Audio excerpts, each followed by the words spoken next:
नमस्कार दोस्तों। तो आज हम डिस्कस कर रहे हैं luminous object and non luminous object. जब हम किसी ऑब्जेक्ट को देखते हैं तो ऑब्जेक्ट दो कारणों से दिखाई देता है। या तो वह सेल्फ लाइट को इमिट करता है अथवा वह लाइट को रिफ्लेक्ट करता है, तभी हम उस ऑब्जेक्ट को ऑब्जर्व कर सकते हैं। कुछ ऐसे ऑब्जेक्ट होते हैं जो कि स्वयं लाइट को इमिट करते हैं, ऐसे ऑब्जेक्ट को हम ल्यूमिनस ऑब्जेक्ट कहते हैं। For example sun, electric bulb, torch, candle, ये सब ल्यूमिनस ऑब्जेक्ट होते हैं। इनसे स्वयं लाइट इमिट होती है, लेकिन नेचर में इनका नंबर काफी कम होता है। बहुत कम नंबर पे ल्यूमिनस ऑब्जेक्ट पाए जाते हैं। नेचर में सबसे अधिक नॉन ल्यूमिनस ऑब्जेक्ट पाए जाते हैं। नॉन ल्यूमिनस ऑब्जेक्ट वह ऑब्जेक्ट होते हैं जो कि लाइट को स्वयं इमिट नहीं करते, बल्कि जब उन ऑब्जेक्ट पे लाइट इंसिडेंट होता है तो उस लाइट को वो रिफ्लेक्ट करते हैं, और रिफ्लेक्शन के बाद जब वो लाइट ह्यूमन आई पे इंसिडेंट होता है तब वह ऑब्जेक्ट ह्यूमन को ऑब्जर्व होता है। तो ऐसे ऑब्जेक्ट को हम नॉन ल्यूमिनस ऑब्जेक्ट कहते हैं। जैसे flower, chair, table, book, tray या किसी भी टाइप का और ऑब्जेक्ट हो सकता है। ये नॉन ल्यूमिनस ऑब्जेक्ट कहलाते हैं। अब कोई भी ऑब्जेक्ट ऑब्जर्व होता है, इसके लिए जो लाइट उसमें इंसिडेंट होता है वह लाइट रिफ्लेक्शन के बाद ह्यूमन आई पे इंसिडेंट होता है, तब जाकर वो ऑब्जेक्ट सीन होता है। अब जो ये रिफ्लेक्शन है ये दो प्रकार का होता है। एक कहलाता है रेगुलर रिफ्लेक्शन, जिसमें पैरेलल इंसिडेंट लाइट के कोरिस्पॉन्डिंग पैरेलल रिफ्लेक्टेड लाइट होती है। इसको हम रेगुलर रिफ्लेक्शन कहते हैं, और इसके थ्रू ही किसी भी ऑब्जेक्ट का इमेज बनता है। लेकिन कुछ ऐसे ऑब्जेक्ट होते हैं जो नॉर्मली नॉन ल्यूमिनस ऑब्जेक्ट ही हैं कि उनमें जब लाइट इंसिडेंट होती है तो इंसिडेंट के बाद जो लाइट रिफ्लेक्ट होती है, तो अगर इंसिडेंट लाइट पैरेलल है, इसके बावजूद भी रिफ्लेक्टेड लाइट यदि पैरेलल नहीं है, वो किसी भी डायरेक्शन पे लाइट रिफ्लेक्ट हो सकती है।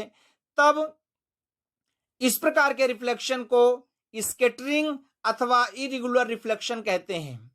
कोई भी ऑब्जेक्ट जो हमें ऑब्जर्व होता है वो इरेगुलर रिफ्लेक्शन के कारण अथवा स्कैटरिंग के कारण ऑब्जर्व होता है। रेगुलर रिफ्लेक्शन के कारण किसी भी ऑब्जेक्ट का इमेज बनता है, लेकिन स्कैटरिंग लाइट के कारण या इरेगुलर रिफ्लेक्शन के कारण लाइट का इमेज नहीं बनता। इसके बाद हम देखते हैं लाइट का नेचर। तो लाइट के नेचर को एक्सप्लेन करने के लिए दो प्रकार की थ्योरी का एग्जिस्टेंस है। हम ये मानते हैं कि लाइट कभी वेव नेचर की तरह बिहेव करता है और कभी पार्टिकल नेचर की तरह बिहेव करता है। लाइट के इस नेचर को हम ड्यूअल नेचर ऑफ लाइट कहते हैं। वेव थ्योरी के अकॉर्डिंग लाइट इलेक्ट्रोमैग्नेटिक वेव से मिलकर बना होता है, और ये इलेक्ट्रोमैग्नेटिक वेव्स जब मूव करता है तो इसके लिए किसी भी मटेरियल मीडियम की नीड नहीं होती। मटेरियल मीडियम का मतलब चाहे वो सॉलिड हो, लिक्विड हो, गैस हो, या किसी भी टाइप का, जैसे एयर है, कोई सॉलिड मटेरियल है, लिक्विड है, वाटर है, इस तरह से किसी भी मीडियम की नीड नहीं होती। For example white light, electromagnetic lights, ultraviolet रे, इंफ्रारेड रे, ये सब इलेक्ट्रोमैग्नेटिक वेव्स होते हैं। तो लाइट का इस तरह का जो नेचर है वो वेव नेचर कहलाता है। वेव नेचर को डिफ्रैक्शन के द्वारा, जिसको हम change of path of light कहते हैं, या इंटरफ्रेंस के द्वारा एक्सप्लेन किया जाता है। वेव थ्योरी के अकॉर्डिंग लाइट इरेगुलर मोशन करता है, लेकिन जो पार्टिकल थ्योरी है, पार्टिकल थ्योरी के अकॉर्डिंग जो लाइट है वह पार्टिकल से मिलकर बना होता है और ये स्ट्रेट लाइन में मूव करता है। इसकी स्पीड काफी हाई होती है। पार्टिकल थ्योरी को एक्सप्लेन करने के लिए जो फिनोमिना है वो है photo electric effect, reflection, refraction. ये पार्टिकल नेचर को शो करते हैं। तो इस तरह से किसी पर्टिकुलर पॉइंट में लाइट या तो वेव नेचर शो करेगा या तो पार्टिकल नेचर शो करेगा, लेकिन वेव नेचर और पार्टिकल नेचर एक साथ किसी पर्टिकुलर पॉइंट पे शो नहीं करता।